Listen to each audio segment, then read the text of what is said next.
बिहार की 4 सीटों पर उपचुनाव हो रहे हैं और बिहार की सबसे ज़्यादा नज़र टिकी हुई है वो रामगढ़ क्षेत्र पर टिकी हुई है, क्योंकि रामगढ़ में लगातार राष्ट्रीय जनता दल के द्वारा लगातार दबदबा रहा है यहाँ पर।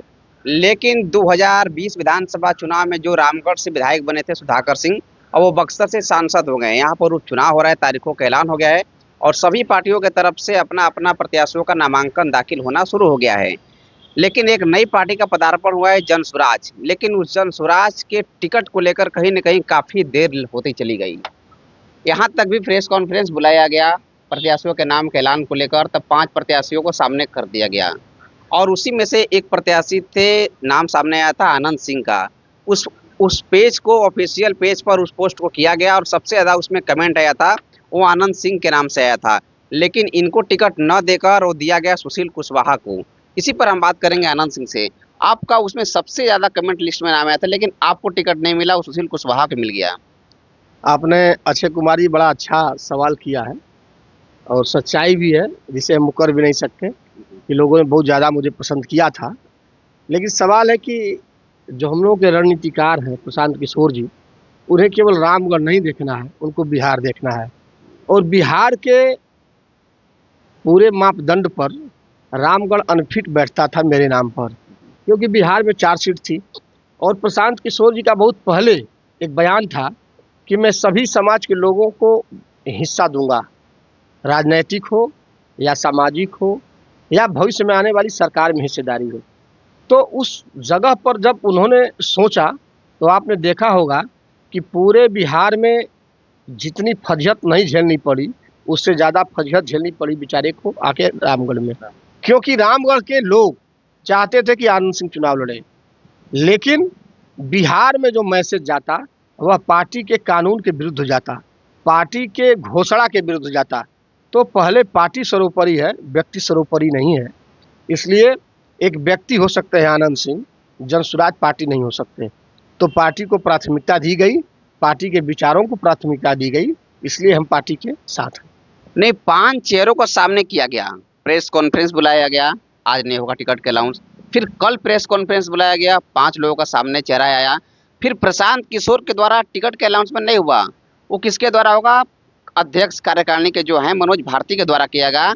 ऐसा क्यों हुआ? क्यों नहीं प्रशांत किशोर यहीं इसी कैम्बूर में आकर उन्हीं का नाम उठाए?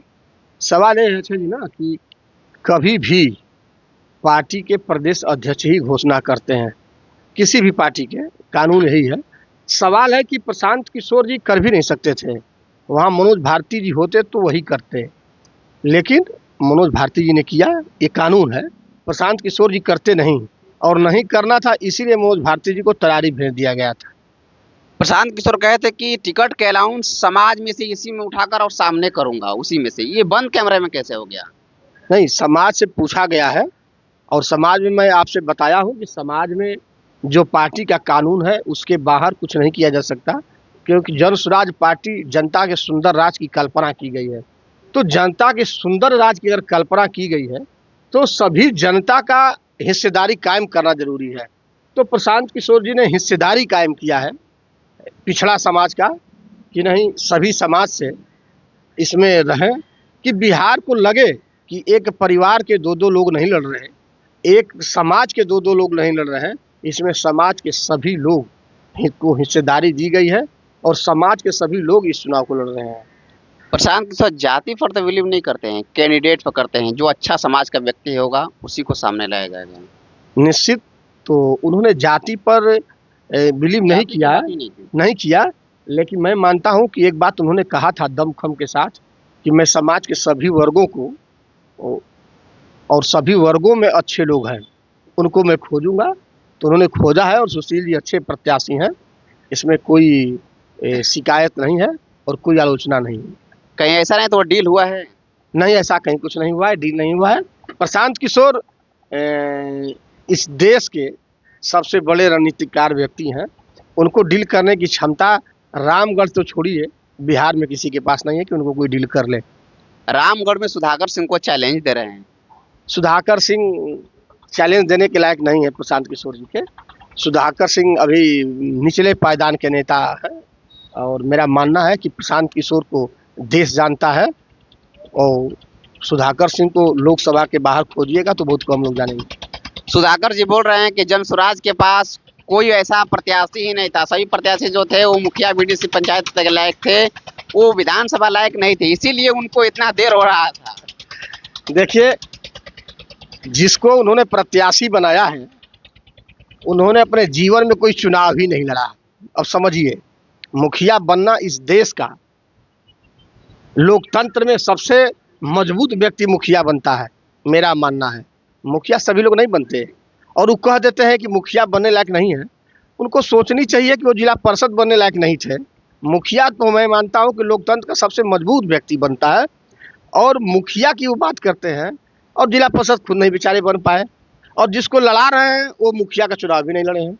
जिला परिषद की तो बात छोड़िए, तो जो बात कहते हैं खुद नहीं सोच पाते कि मैं कहता क्या हूँ, उसका जवाब क्या है। प्रशांत जी बोले थे कि राष्ट्रीय जनता दल यहाँ तीसरे नंबर पे चली जाएगी, नहीं जाएगी तो हमारा गर्दन पकड़ लीजिएगा।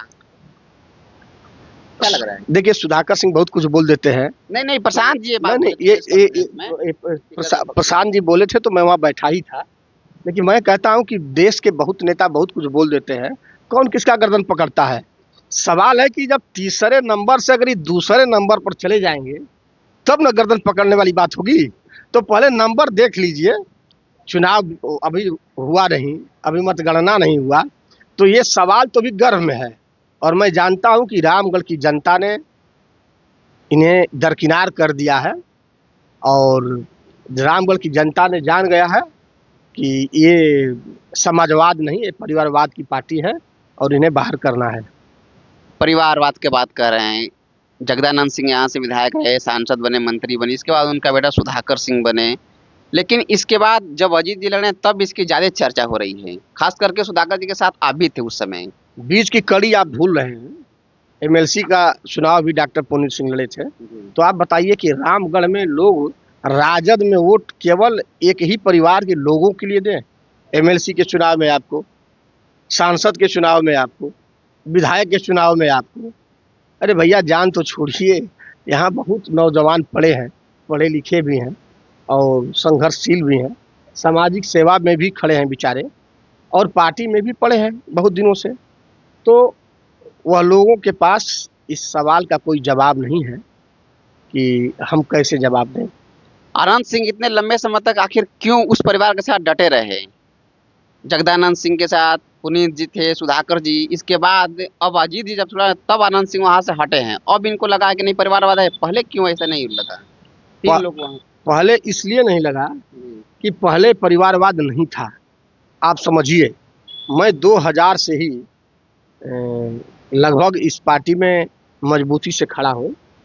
2020 में सुधाकर सिंह चुनाव जीते हैं, तो 2000 और 2020 में 20 साल का अंतर है। तो केवल जगदानंद सिंह का नेतृत्व था, तो कहाँ परिवारवाद था उस समय। जो लोग सवाल करते हैं कि अब क्यों बोल रहे हैं, मैं कहता हूं कि जगदानंद सिंह 2020 तक उनके नेतृत्व में हम लोगों ने काम किया। 4 साल में घुटन महसूस हुआ, बहुत कार्यकर्ता चले गए। परिवारवाद तो इस 4 सालों में हुआ है जाके। तो सुधाकर जी बोल रहे हैं कि यहाँ पर जन स्वराज का जमानत जब्त हो जाएगा। जमानत जब्त होने की बात कह रहे हैं। मैं कहता हूं कि अपनी अपनी लोग जमानत बचाएं और गिनती के बाद फिर उनकी बात पर हम जवाब देंगे। अभी तो चुनाव नहीं हुआ, और दौड़ दौड़ के गांव गांव आप पूरे देश में इतने नैतिक गिरावट किसी सांसद में नहीं होगा जो गली गली दरवाजे दरवाजे घूम अपने भाई के लिए, पार्टी के लिए नहीं, याद करिएगा, अपने भाई के लिए दरवाजे दरवाजे बेचारे घूम रहे हैं। इससे बड़ा नैतिक गिरावट अगर देश के किसी भी सांसद में आप दिखा दीजिएगा तो मैं मान जाऊंगा कि राजनीति कहाँ खड़ी है यहाँ की। जन स्वराज के लिए चुनौती रामगढ़ में कौन होंगे? जन स्वराज के सामने कोई चुनौती नहीं है, इसलिए कि जन स्वराज जनता के सुंदर राज की एक कल्पना है, और यह एक परिवारवाद की कल्पना नहीं है कि परिवार के सभी लोग फले और फूलें और आगे बढ़ें। ये जनता के सुंदर राज की कल्पना है। आनंद को टिकट नहीं मिला, कोई दुख की बात नहीं, लेकिन इन लोगों को टिकट चाहिए, यही समाजवाद है। टिकट का अफसोस नहीं है आनंद? थोड़ा भी नहीं। जब 25 साल में मुझे अफसोस नहीं हुआ तो ये 5 महीने में कहाँ से अफसोस होगा। चलिए, तो आपने सुना कि अनंत सिंह जिस तरीके से जनसुराज में जो टिकट का अनाउंसमेंट हुआ था उसमें 5 प्रत्याशियों का सामने नाम लाया गया था, जिसमें अनंत सिंह का भी नाम था, लेकिन उस कमेंट बॉक्स में सबसे ज्यादा अनंत सिंह का नाम था। इसी पर इनसे बात की है। तो अभी के लिए इतना ही। मैं अक्षय पासवान, जय हिंद, जय बिहार।